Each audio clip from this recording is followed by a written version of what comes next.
China is invading America, and they're doing it with money, and making Wall Street love them for it.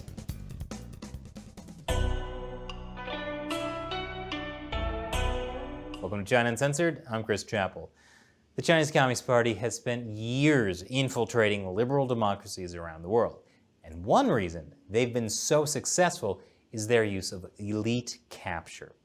That is, targeting influential people to bring over to their side.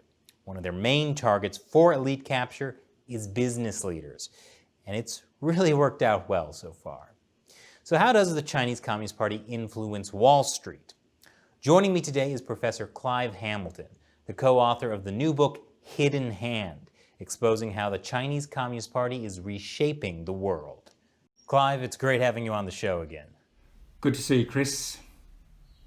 So the Trump administration has used some harsh language to describe Wall Street's relationship with China. Trade advisor Peter Navarro called them globalist billionaires and unregistered foreign agents. Do you think that's too extreme? Well, it's certainly strong language, but as we detail in our book, Wall Street globalist billionaires or top executives have developed close relationships with top Communist Party leaders over many years.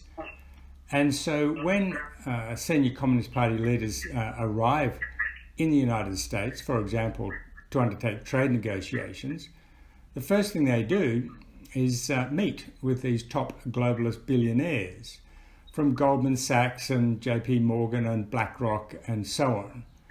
And it's almost as if they are getting a steer on what the politics are in the United States, understanding what Wall Street wants, and in effect acting in cahoots in a way that helps the Chinese leaders when they're in the United States.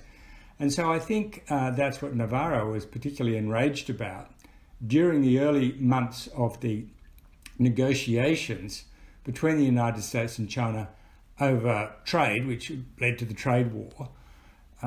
China's senior negotiator, Liu He, would arrive in the United States, and the first thing he would do would be to go to meet these top Wall Street executives. I mean, it's quite bizarre.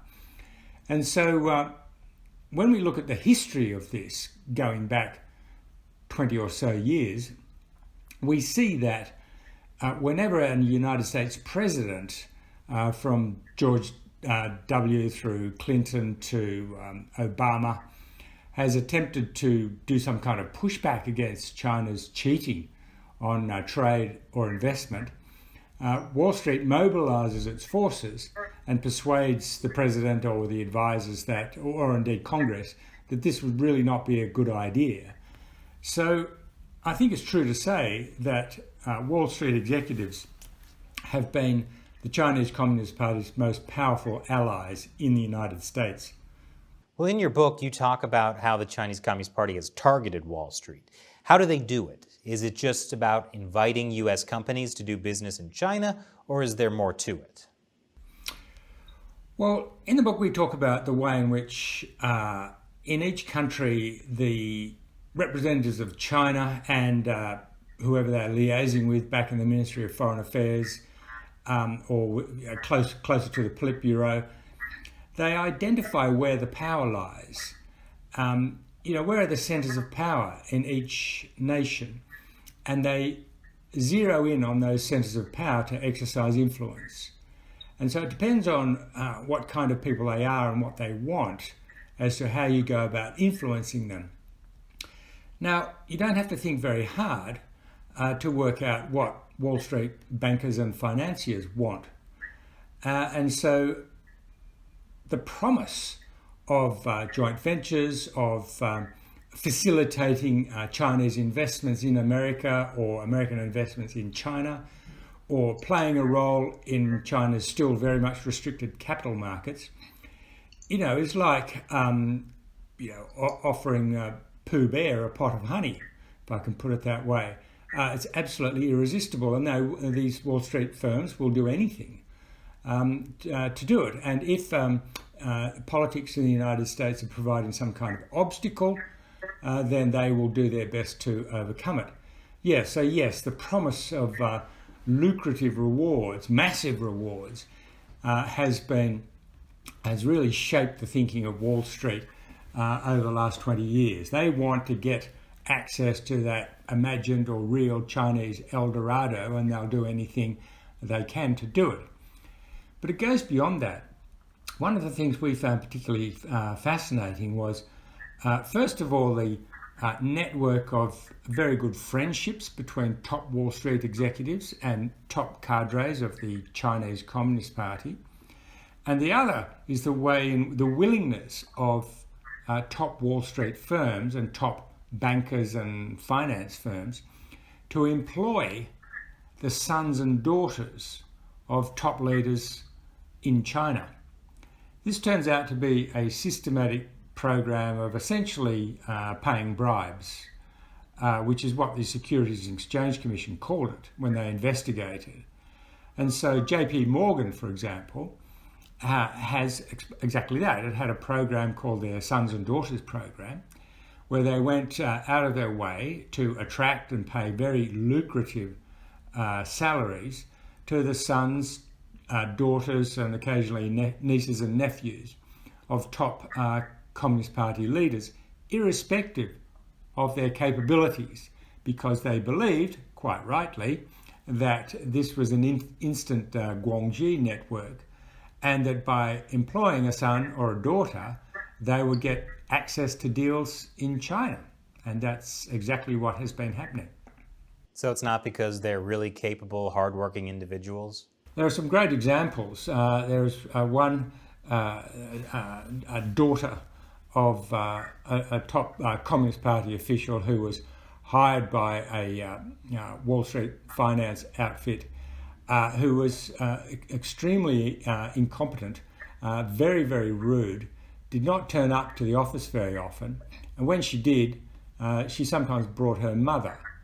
And so she was basically a huge pain in the backside. But nevertheless, she had the great advantage of giving the bank access to deals in China. And so they gave her a raise, and she went on to various other, very lucrative positions at other Wall Street finance outfits.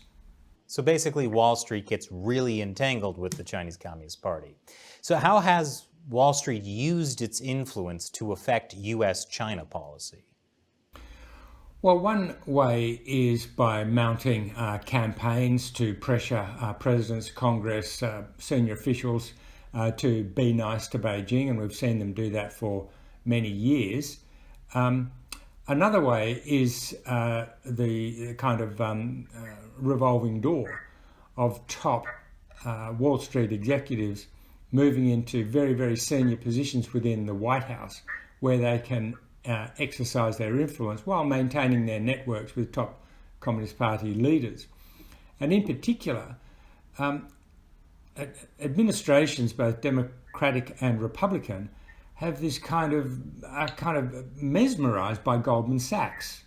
They feel that an administration is not complete unless there's at least one top Goldman Sachs executive running Treasury or Chief of Staff or some extremely influential position, along with a series of appointments to lesser but nevertheless very influential positions.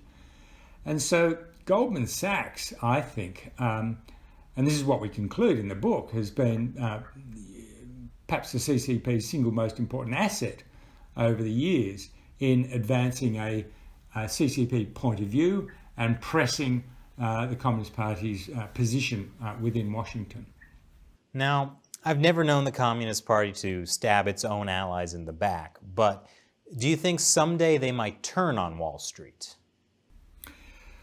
Well, was it Lenin who said the capitalists will sell us the rope with which we will hang them? I think it was, perhaps one of those apocryphal quotations. So yes, I mean, Beijing wants China to be the dominant global power, and that means eventually displacing the dollar with the renminbi and making Shanghai the global financial capital, displacing Wall Street and the City of London. That's their long-term objective, and they will pursue it ruthlessly if needs be. And if that means sending their Wall Street friends broke, so be it. It's more likely that their Wall Street friends would go and work in Shanghai instead. But yeah, that's their ultimate objective. It's a long way off, but they're certainly making significant early strides in the internationalisation of the renminbi, putting pressure on nations and international financial institutions and organisations to internationalise the renminbi. In other words, make it a currency that is normally used in international trade. Well, the U.S. government's China policy has changed a lot under the Trump administration. How has Wall Street taken it? Well, they're very unhappy. What clever lobbyists do when they realise they've kind of lost the battle is they attempt to shape the way the battle then is subsequently fought, and that's what Wall Street has been doing. But the problem is, as you suggest, Chris, the landscape, the political landscape in the United States has changed very substantially, as obviously. And one of the reasons it changed, in fact, arguably the major reason it changed, is that US manufacturers, the other big chunk of the United States economy, decided in 2017 that they'd simply had enough. They'd run out of patience waiting for Beijing to honour its promises to liberalise its markets and to stop stealing American technology. And so they wrote a report where they said, we've had enough. We don't believe that they're going to liberalise in the way they've promised, and so we in the United States need to take a firmer stand. Now, what was interesting is that the manufacturers distanced themselves politically from the financiers in Wall Street. And it was that conflict among the captains of industry and the masters of finance that opened up a political gap for the Trump administration to launch its trade war against China. So Wall Street is temporarily on the outer, but their power is undiminished, so they'll be back. Well, all right, it's election season here in the U.S., and so how much sway do you think Wall Street has on Trump and Biden? Well, they have an ace up their sleeve, of course, with Trump, and that is Donald Trump watches the polls very closely, but not as closely as he watches the stock market index. The New York Stock Exchange is the measure for Trump of his success as a president.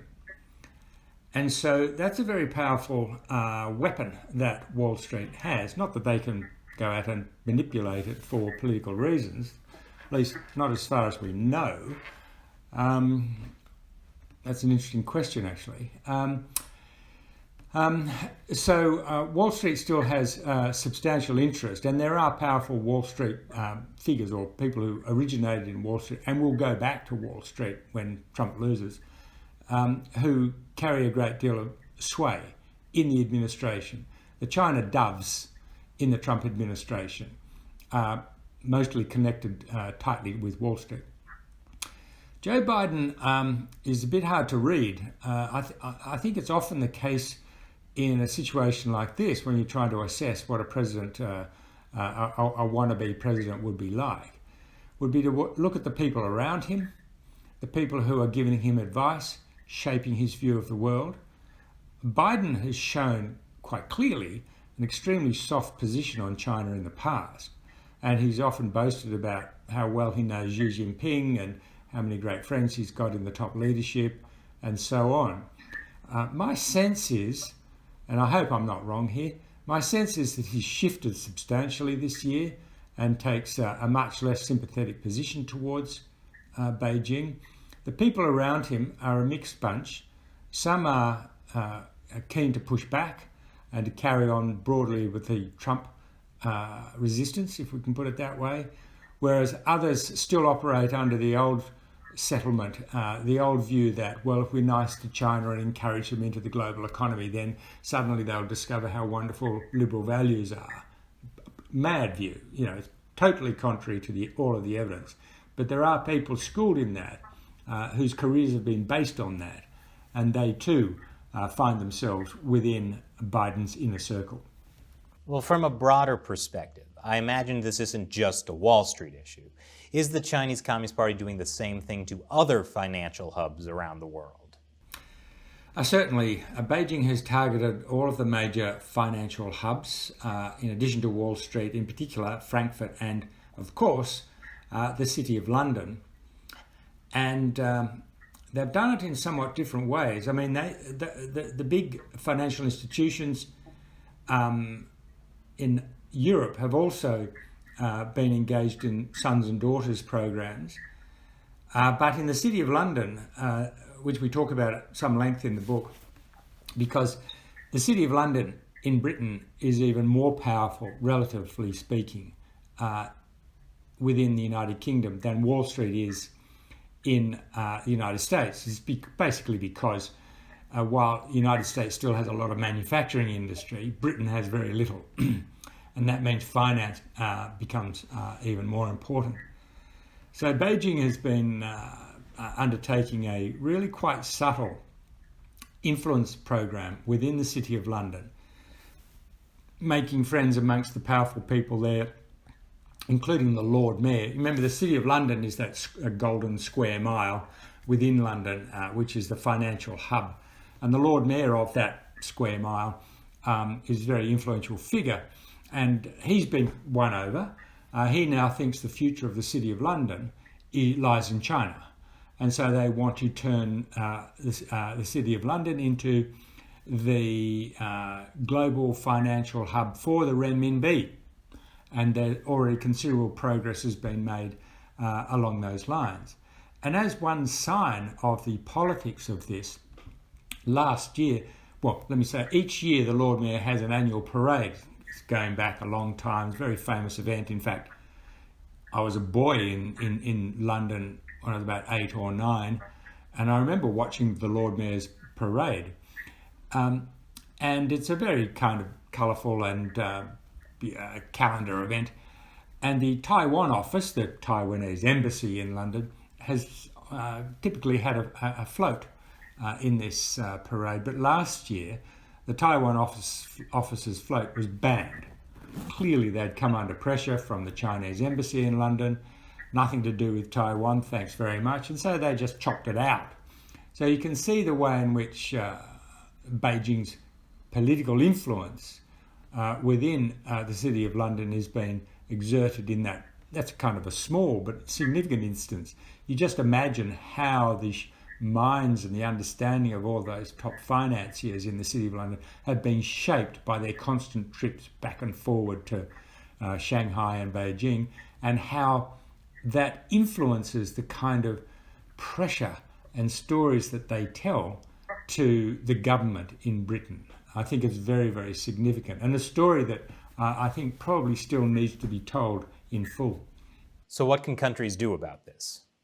Well, the first thing is to shine light on it and to understand what is happening, because the Chinese Communist Party loves to operate in the shadows, and so shining a light on it exposes it and makes life more difficult for them, but more particularly it makes life more difficult for their allies.